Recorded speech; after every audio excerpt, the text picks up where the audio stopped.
Welcome to Conflict News 24. We have several updates for you from two ongoing conflicts. East Congo conflict, ongoing in eastern part of DRC with involvement of some neighboring players too. And secondly, Russia-Ukraine war, which started in February this year. Firstly, headlines. Uhuru Kenyatta is leading East Africa community platforms and mediatory efforts to resolve the crisis in East Congo. Talks are underway in Nairobi, Kenya. And a few hours ago, in an interview, he shared an update. What has happened so far in the talks? What did he say? Is there any hope? Secondly, viewers, M23 a few hours ago issued a detailed statement rejecting the accusation that M23 fighters killed civilians in large number in Kishishe. And thirdly, Catholic Church called for peaceful march in different parts of DRC, especially in North Kivu today, and peaceful marches were held in different parts of North Kivu, in Kinshasa too. And secondly, Russia-Ukraine conflict. EU's top man, EU President Scholz Michael, today in an interview acknowledged that due to Russia-Ukraine conflict, EU was suffering more than US. Could it be start of splitting of alliance between EU and US against Russia? And lastly, viewers, we have a clip for you from Seoul, South Korea, where first self-driven shuttle service has been launched. Firstly, viewers, East Congo conflict, where more than 100 armed groups are operating. Some are Congolese armed groups, some are Rwandan and Ugandan and Burundian armed groups as well. Peace talks underway. First session was held in Luanda, Angola, and second session is ongoing in Nairobi, Kenya. Uhuru Kenyatta, former president of Kenya, is monitoring this entire process. He held meetings with delegations from neighboring countries, East Africa community countries, and secondly, he and East Africa community platform officials held meetings with delegations representing armed groups and civil society from East Congo. And after these meetings, he gave an interview. What did he say about the engagements which have happened so far? Any hope of a permanent solution to this conflict, which is an old conflict? M23 fighters were disarmed in 2013. They fled to neighboring countries. Then last year, at the end of last year, they resurfaced, allegedly backed by Rwanda and some say backed by Uganda too. They managed to swiftly take control of large territories in East Congo, and they're still advancing, though largely there is ceasefire in East Congo.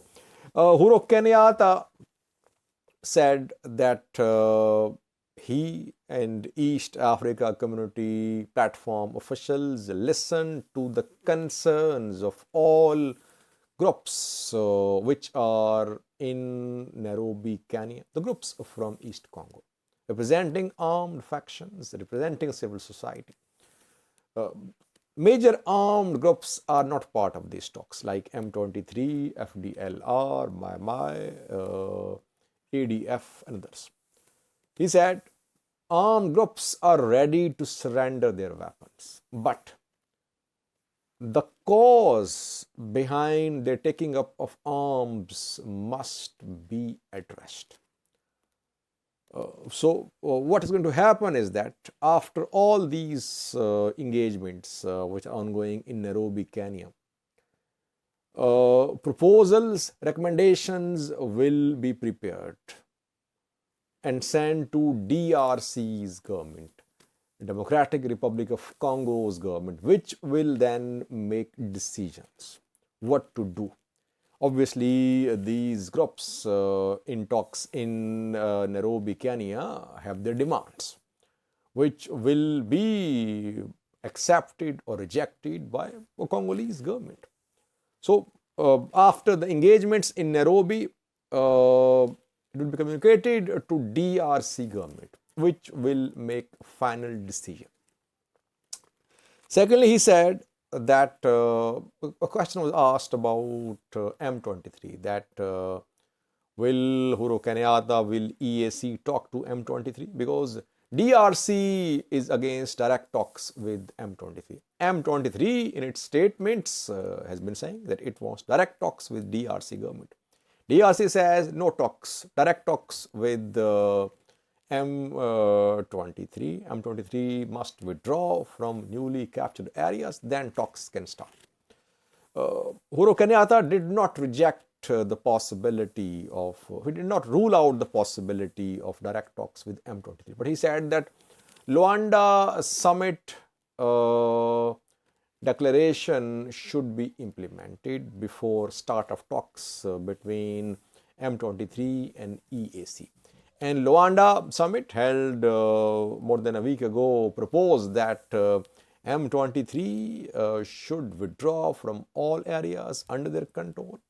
All armed groups must surrender their weapons, and then talks should start. But obviously, and it stated that ceasefire should be implemented from the 25th of November. Ceasefire was implemented, but no armed faction was disarmed and no withdrawal as well.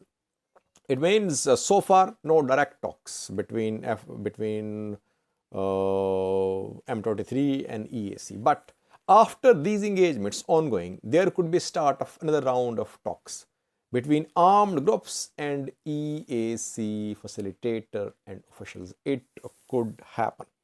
So overall, it will take some time. This issue will not be resolved in a few days. It will take some time. Kenyatta is trying his best. He succeeded in Ethiopia, where there was a 2-year-long civil war. But Uhuru Kenyatta, Olusegun Obasanjo, Fumzile, South African former vice president, they managed to convince the parties to sign a peace agreement. US played a key role there in Ethiopia. No US here, mainly East Africa community leaders are trying with internal splits too between Rwanda and DRC and Uganda. But they're trying to resolve this very complex conflict because there are dozens of armed factions operating in East Congo. But Uhuru Kenyatta clearly said that all foreign groups must return to their countries. No foreign groups can be allowed to work, to operate in Congo. We know that in Congo there are Rwandan FDLR opposition fighters. There are Ugandan ADF opposition fighters. There are Burundian opposition fighters too. So all these groups will have to be repatriated to their countries, and obviously they will never want to return to their countries where they fled from those countries, facing persecution there. So that is why it's a very complex conflict. It needs sincerity, commitment from not only Congo, not only from groups, armed groups, but also from neighboring countries to find a permanent solution.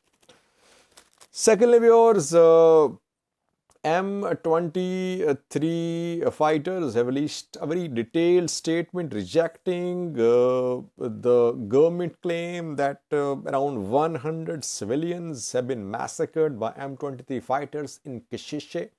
Kishishe is in Bambo, in East Congo, and after the implementation of ceasefire agreement, reportedly, my militia, with the support of FDLR, Hutu Rwandan opposition fighters group, tried to take back Kashishe.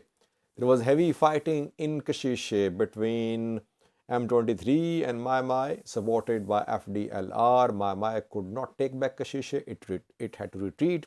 And then allegedly M23 fighters carried out a massacre of civilians in revenge, accusing the civilians of Kashishe of backing Mai Mai and FDLR fighters.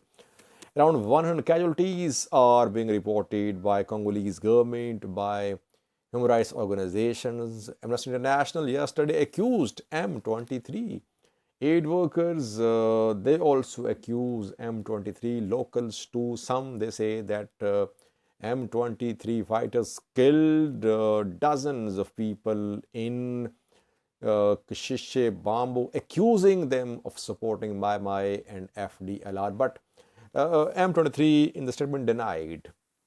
In the statement, M23 has shared some names. It says that those who have been killed were fighters of Mai Mai and FDLR. They were not unarmed civilians.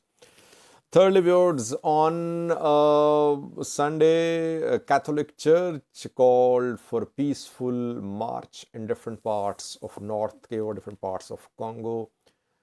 People marched in support of peace. They denounced war. Religious officials, church officials and locals participated in Sunday's peaceful demonstrations in different parts of Congo. We have a clip for you from today's demonstration. What's the clip? Then Russia-Ukraine conflict.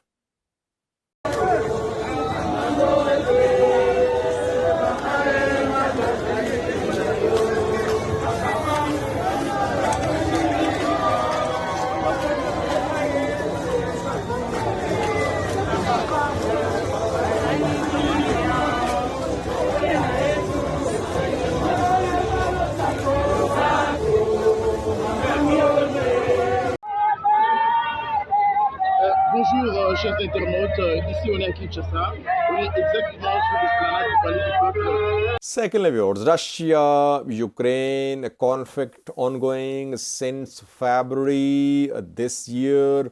Winter approaching, front lines likely to be frozen in coming weeks. An energy crisis is unfolding in Ukraine, in Europe. EU was heavily relying on Russian energy, Russian gas. Russia has suspended gas supplies to Germany and other EU countries. EU is suffering. Scholz Michael is EU's president. In an interview with an Italian news outlet, he said that EU was suffering more than US in the ongoing Russia-Ukraine war. He appreciated growing EU-US military alliance. He said alliance is military. Military alliance is strengthening, but economic alliance is not strengthening because US is exporter of energy resources. It exports oil, it exports other energy resources. EU, Europe are importers of gas and energy. They've been importing gas from Russia. Russia has suspended gas supply, so that is why winter approaching and now there are problems for EU. Not only supplies to people, citizens is becoming difficult, but industry is also closing. Why? Because energy resources are becoming limited. And while EU is facing this crunch in terms of limited energy resources, US has announced some incentives for businesses. Reduction Act has been passed by Joe Biden's government. Reduction Act offers subsidies and tax breaks for green businesses.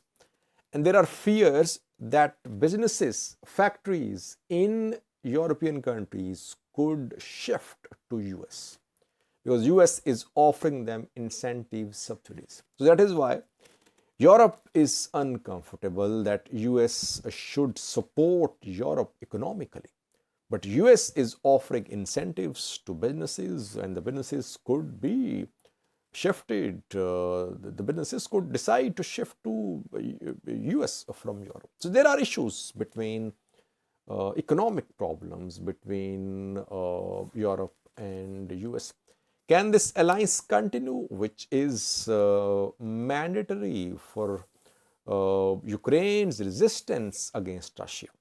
If Ukraine is able to resist Russia, it's because of joint support from EU and US for Ukraine.